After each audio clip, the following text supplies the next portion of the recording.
Afternoon বন্ধুরা। আমার বর দেখো রান্না করেছে, খাসির মাংস হয়েছে মনে হচ্ছে, কিন্তু এটা মুরগির মাংস। বুঝতেই পারছো, ভাতও রান্না করে দেখো কত সুন্দর ঝরঝরে। আমার বর আরও একদিন রান্না করেছিল, সবাইকে খাইয়েছিল।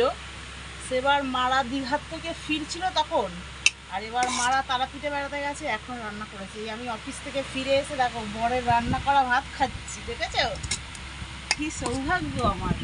মাংসটা খালি দেখো, পুরো একদম খাসির মাংস। ভাতটাতে একটু জল তলায় আছে, তোমরা কিছু মনে করো না, কিন্তু ভাতটা ঠিকই আছে, শক্ত শক্তই আছে, কিন্তু একটু ফ্যানটা ঝরানোর সময় খেয়াল হয়ে গেছে। দেখো পরিবেশনটা আমি করলাম, রান্নাবান্না তো বললামই বর করেছে। দেখো আজকে আমরা অনুষ্ঠান বাড়িতে মতো কলা পাতায় খাচ্ছি।